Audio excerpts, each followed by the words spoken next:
So an introduction to Dennis. Dennis is a Malaccan, hails from Malacca, grew up in Malacca, and he's an author of 7 books on local history, including a prize-winning book known as History of the Dutch in Malaysia. Dennis himself has got Dutch roots, and Paranormal Tales was written during the many lockdowns which happened from 2020 to 2021. So without further ado, I'm going to hand the mic to Dennis.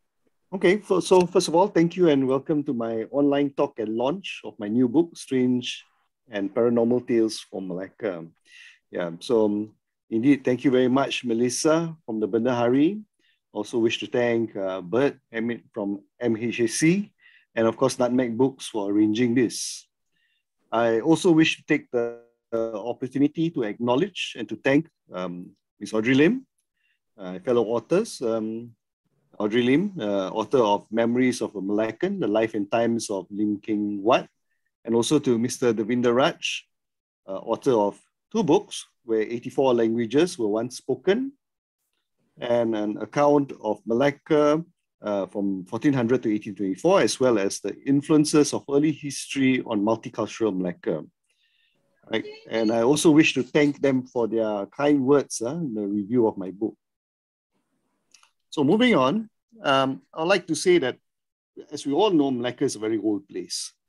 And Malacca, being that old place, has a lot of stories that come from Malacca. And we hear, as Malaccans especially, we hear all these strange stories, especially of hauntings and apparitions and strange stories. Most Malaccans will remember the stories of the haunting, the famous haunting of Ming Sing building. That's very well known. And of course, and it's also quite close by to Melissa's place. So a lot of people in Malacca also have heard of the story of the ghost nun at the building on Jalan Kota, which is now the Malacca Stamp Museum. Another story as well that's well known is the Lady in White from Raya Lane. And of course, a lot of people know the story of the Princess of Gunung Ledang. So a lot of these stories were, I found, actually recorded from word of mouth. And that becomes a bit of a problem because when relying on word of mouth stories, oral stories seems to always change and re-manifest itself in a different way. So for the purpose of this book, I did not rely on word of mouth stories, but I relied more on published stories. Yeah. So as Melissa mentioned just now, so this book was basically written during the lockdown period. Now, the reason why I did it was basically I've always been fascinated by strange and paranormal stories, especially if there were such stories that were from Malacca. So actually many years ago, I began collecting a list of stories and their sources. So the COVID lockdown presented an excellent opportunity for myself to basically do a little bit more research and try to expand on my collection. So basically, I researched into history books, academic journals, and newspaper reports. So a lot of these sources were actually very helpful for me. And some of the sources that I've referred to was, of course, books like The Portuguese Mission of Singapore and Malacca by Monsignor Manuel Teixeira, which is quite well known. And also very well known was Redia's Description of Malacca, of course, by Manuel Godinho de Heredia. Other books included The Travels of Pedro Teixeira, which was published by the Hercule Society in 1900. Another one was Barreto de Resendes' Account of Malacca by W. George Maxwell, 1911. Some older publications as well. One of it is a new account of the East Indies by Captain Alexander Hamilton. That was first published in 1744. And other interesting books as well was such as The Malay Magic by Walter William Skeet, published in 1900. And subsequently in 1906, Walter William Skeet, together with Charles Otto Blegen, published a book called Pagan Races of the Malay Peninsula, which was these two books were super, super interesting. And of course, I referred to a lot of newspaper articles. Fortunately, these days, everything is online, and a good source of it is from the Singapore National Library Board through their e-resources portal. And of course, I was also looking through all the local newspapers, and there were many, many more sources that were included, especially for my book. And all these sources are stated very clearly, so you will know exactly where they came from. So my book basically consists of a collection of short stories. Yep. When we say about paranormal, we always think about ghosts, hauntings, and poltergeists, but actually it's much, much more than that, because there are stories about magical cures, witchcraft and sorcery, shape-shifting creatures, unusual human powers as well. There's also a story about religious simulacra, which is basically, this is the sighting of the cross in the sky, which did not only happen one time in Malacca, but actually was reported twice. And there's also stories about cryptozoology. That's defined as animals whose existence is disputed or maybe unsubstantiated. When we talk about cryptozoology, I think a lot of people think about stories like the Bigfoot, or some, what do you call this, like sea monsters, maybe Loch Ness Monster or something like that. But it was also very interesting to find that from time to time, there were sea monsters that were recorded in Malacca. And of course, there were many, many other bizarre tales from Malacca, which I thought was very, very interesting and should be included in the book. The other thing is, what surprised me was many of the stories were not actually that old. Some interesting stories goes back to only about the 1950s. And that's in living memory still, because there are a lot of people who were born before the 1950s, and they probably would have heard of these stories, but unfortunately, it's been largely forgotten. Now, what I thought was interesting was in the 1950s in Malacca, there was a report of an amazing magnetic man who fascinated Malaccans wherever he went.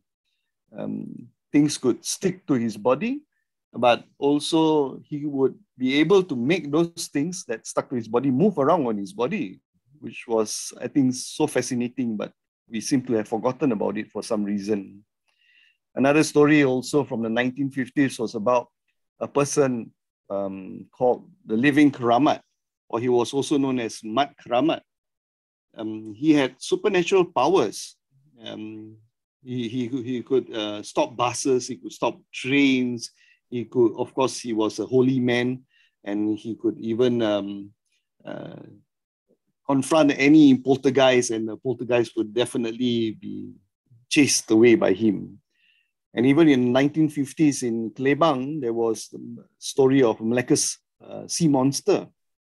There were a number of sea monster reports that goes back much earlier on, but the famous one in the 1950s, which was spotted in Klebang, unfortunately, we don't hear about it anymore.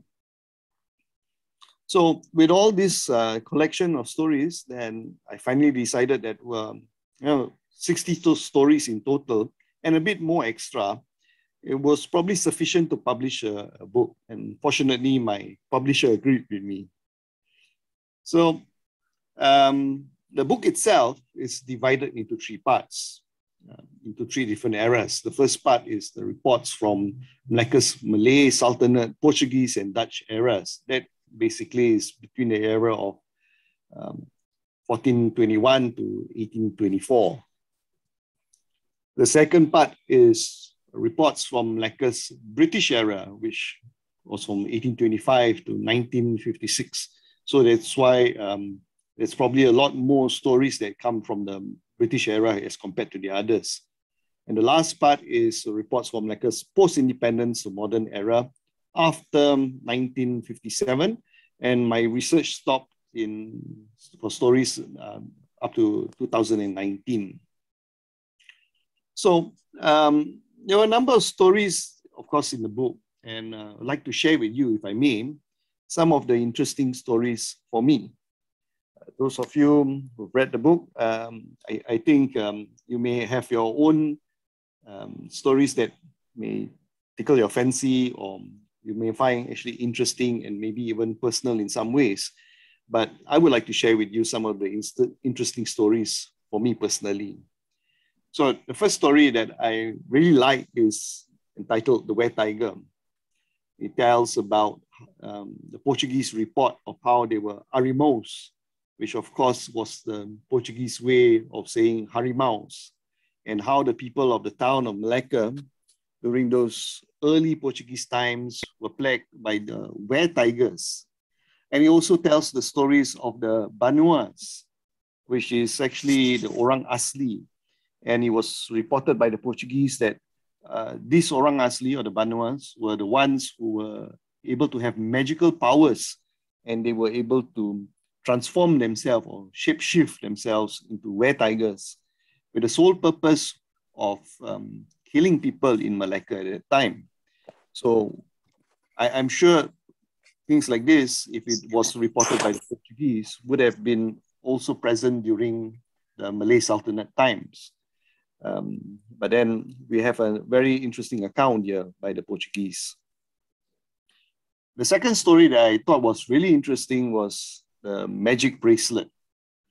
Now, it's a story of Alfonso de Albuquerque himself and his encounter with Nagoda Bega. Of course, Nagoda is the sea captain, so it was Captain Bega. And this is a story of how Alfonso basically was on his way to Malacca, and as we all know, in 1511 to capture Malacca. And along the way, he heard the story that Nagoda Bega was actually found in Sumatra, and he wanted to actually capture the captain. And so he managed to chase the ship, and they managed to attack the ship, board the ship, attack the ship, and most of the crew were actually killed. However, they found Nagoda Bega himself full of wounds, cuts, but he wasn't bleeding. So as they took away his clothes, they found that he had a bracelet. So the bracelet, as soon as they took out the bracelet from him, suddenly all his wounds started to bleed, and he died from his wounds. So apparently Alfonso was very, very surprised by it, and he took the bracelet for himself, but with the intention of presenting it to his king. Reports said that it was the most prized possession of all the spoils after capturing Malacca. So unfortunately for him, he put it on the Flor de Lama, and as we all know, the Flor de Lama sank, and that bracelet was lost, and the Portuguese never had possession of it. Another story that I like very much as well is the story of the Bazoola Stone. Now, it's actually possible to purchase a Bazoola Stone even until today. So the stone is supposed to be a magical stone that is able to protect a person from poison. And this stone became very well known in Europe, especially by the royals throughout Europe, presumably because even in Europe itself, there were always families of the royals who were challenging members of the throne. If one brother became king, then maybe the other brother was jealous and they wanted to take over the throne. What better way to poison that brother?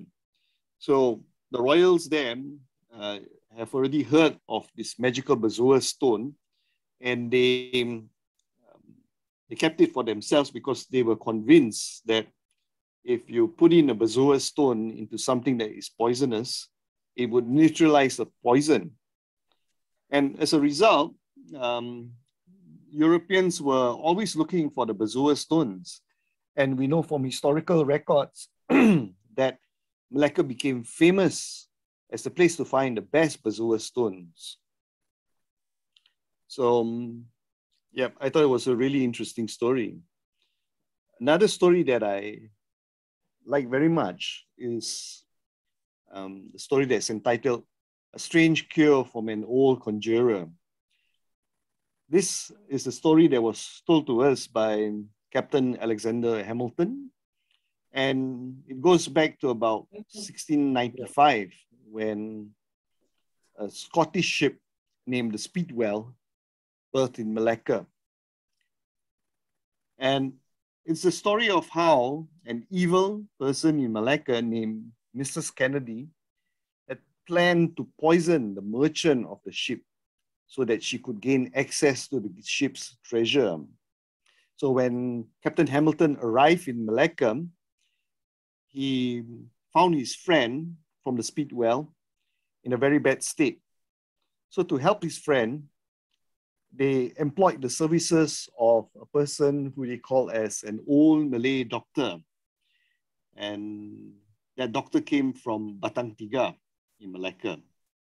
So when obviously he's a Bomo, so when he was unable to find out what type of poison was used by Mrs. Kennedy, interestingly, he conjured the devil so that the devil could visit Mrs. Kennedy to force her to reveal the secret of that poison that she used. It seemed to have worked, so beware of old Malay doctors, especially from Batang Tiga, I suppose.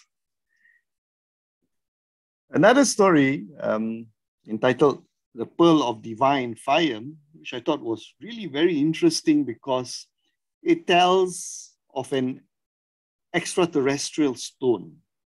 That means it's from outer space. And it's called the Agimani. And it's from Sanskrit. And basically it means fire pearl, or sometimes translated to teardrops of the moon.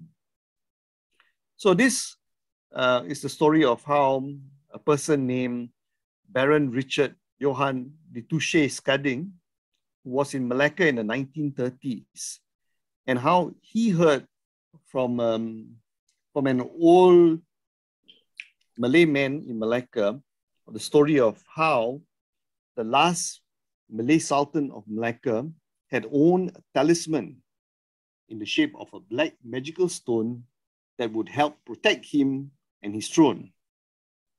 However, the Sultan lost his talisman before the arrival of the Portuguese to capture Malacca, and this was not good news for him.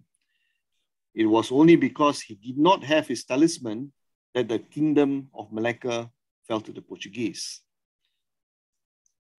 Yeah, of course, it sounds like a little bit of a tale here, something that's spin, but the Baron was so interested in the story that he began to do extensive research on the Agimani, and he managed to collect a number of them on his journeys throughout the Malay Peninsula, Java, Borneo, India, and even to the Himalayas. What was also interesting, I thought, was when during the Second World War, the Baron obviously had left Malacca and he had gone to England, and he presented specimens to then Princess Elizabeth, who eventually became Queen, another stone to Prime Minister Winston Churchill, and another to Lord Louis Mountbatten. He was convinced that it would help them win the war. Maybe it did help after all. So that's an interesting thought. One of the first few stories that I collected in my collection was from a book that I read a long time ago, I think almost 30 years ago. And it spoke about a mysterious ship. It was a Dutch merchant steamer that had been lost in the Straits of Malacca. The name of the ship was the Orang Medan. It's a rather well-known story because even if you Google the Orang Medan, it is well recorded in many sites. So it's a rather famous story. So in the previous writings and from that first book that I read about it, people thought that the sailors, well, they found the sailors on the ship dead after a brief communication which stopped suddenly. So two ships had gone to this Orang Medan ship trying to offer help because they knew that the ship was in trouble. But when they boarded the ship, they found the sailors had already died. But what was scary about the whole thing was that they found that the faces of these sailors were all contorted in fear, and they were looking up to the sky. So even the dog on the ship had just died like that, and the face of the dog, they said, resembled as if it was snarling and trying to attack somebody. So what they found was everybody was dead. And the early writings mentioned that they suspected, because the dead people were all looking up in the sky, so they have probably been attacked by something from the sky. And because this was just after the Second World War in 1947, so they thought, oh, it must have been aliens that attacked the ship. And unfortunately, the ship was lost because although they wanted to tow the ship back to shore, but unfortunately an explosion occurred on the ship and the ship sank actually. So there were no evidence. Now, what was really interesting is if you do the research, is that there is a lot of questions on the actual existence of the ship. Because if you look at the Lloyd's list of ships, there is no listing for the Orang Medan. Unfortunately, even Dutch records also do not have a listing for a merchant steamer by the name of Orang Medan. But if you look at the original reports of where it came from, they were actually newspaper reports and included with some photos of the ship. So the most recent research shows there's probably a darker secret. Instead of paranormal, it's more of a conspiracy theory, because the Americans may have been involved in this. And if you heard of the operation, something called the Operation Paperclip, where they were getting German Nazi scientists from Europe to bring back to America, there is a high possibility they were doing the same with the Japanese as well, as part of Operation Paperclip. And it could have been just a big cover-up. A bit about the story, I think you'll find it interesting, especially those of you who are interested in Second World War and post-war events at that time. So I also mentioned that there are a lot of sea monster stories in Malacca. And the particular one that I thought was interesting was when it was reported by the Malayan Tribune in October 1934. It stated that after Loch Ness and Penang, Malacca now has its own water monster. So this sea creature was reported to have been sighted by a reliable source at the beach in Klebang, and not by only just one person, but there were a few people at that time.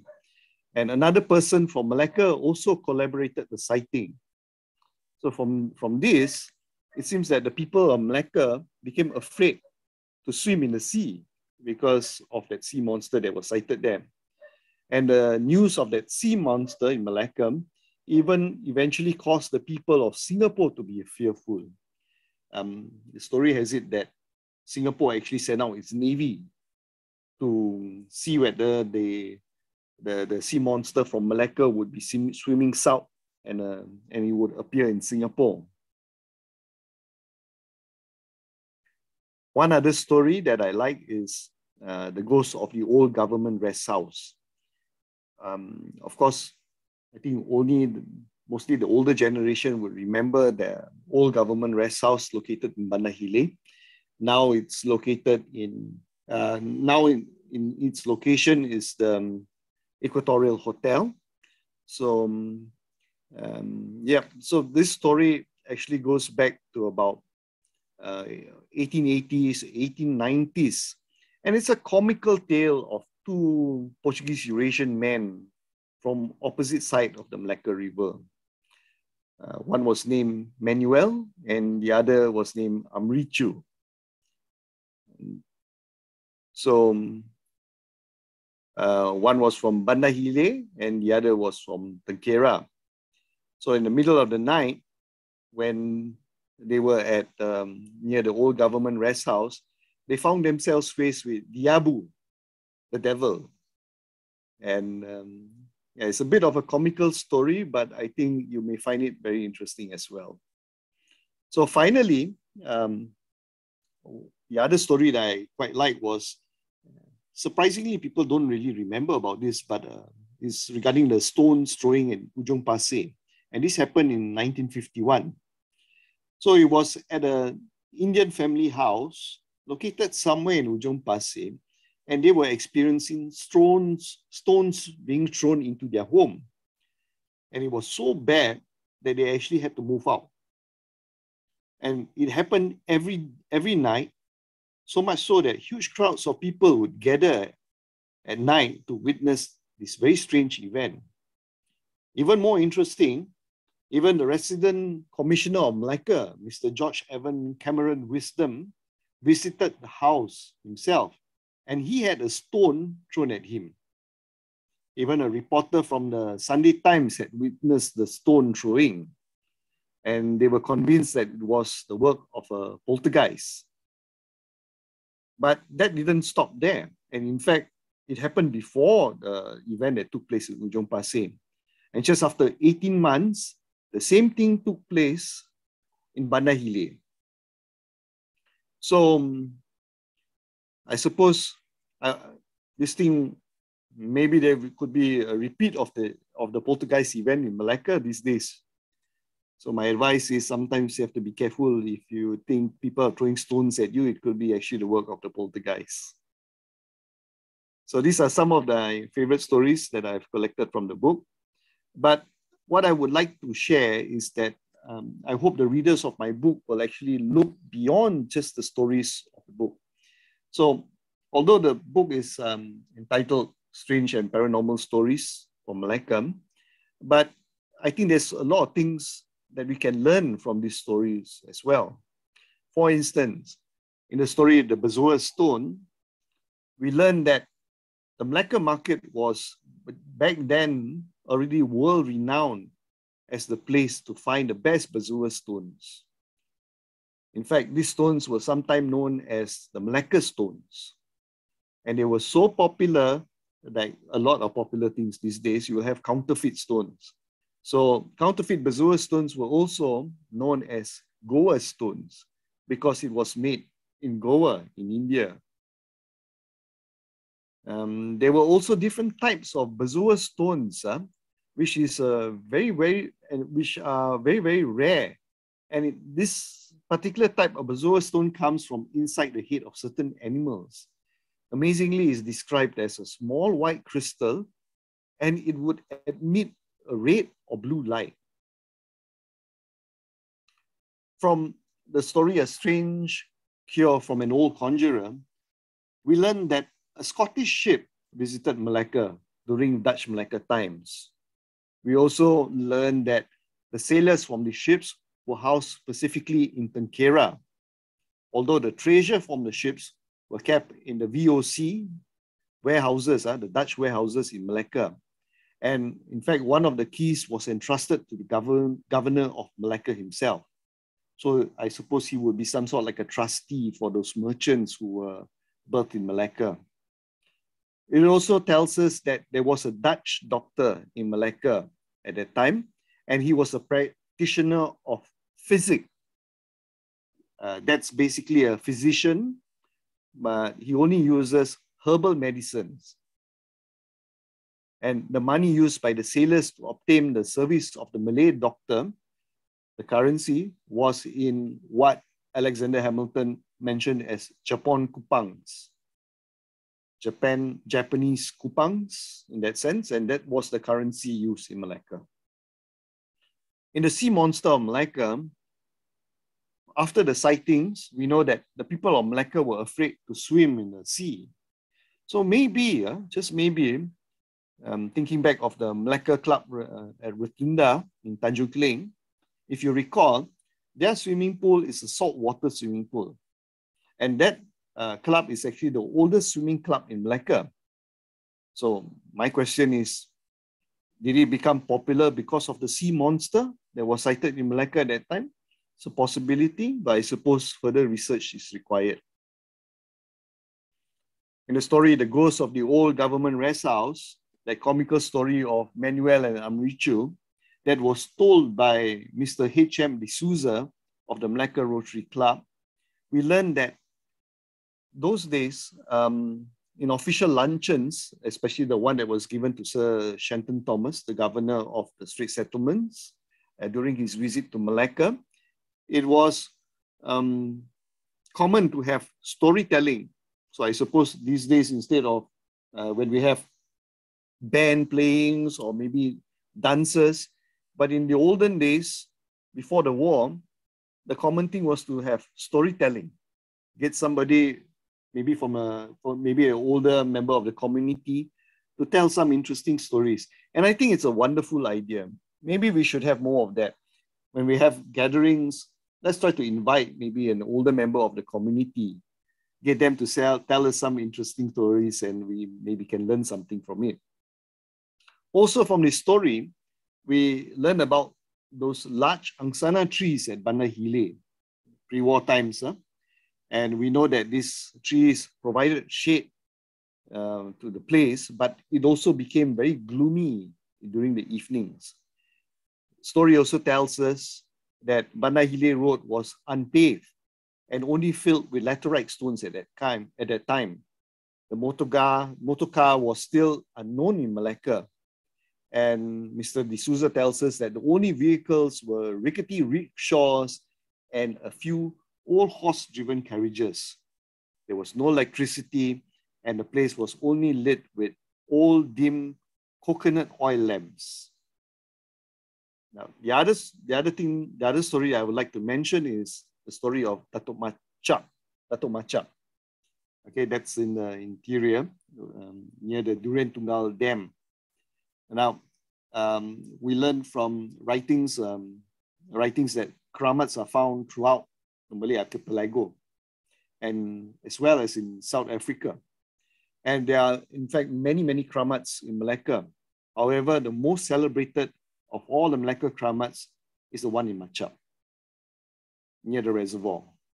And they would have their annual prayer festivals of the kramat of Datuk Machap, which is usually held in September.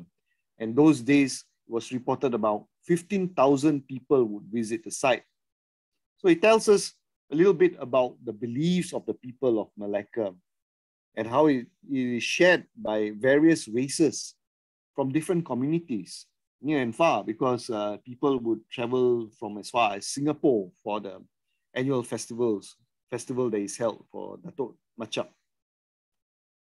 Okay, so what I would like to say here is that many of the stories provided actually allows us to have an insight into the historic attributes of Malacca. We are able to learn some things from it. And it also provides an aspect of socio-cultural and anthropological perspectives, which I thought was rather interesting if you look just beyond the stories. So, of course, I'm just saying before I close, of course, there are so many more strange and bizarre tales from Malacca, and it's not covered in my book. I think everybody in Malacca has some strange stories to tell, but that's a matter for somebody else to write about. Okay, thank you very much. Thank you so much, Nutmeg Books, Dennis, for launching your book today with the Bendahari. And please do come visit us if you come to Malacca. And thank you very much to Malaysian Heritage and History Club as well, to Bert.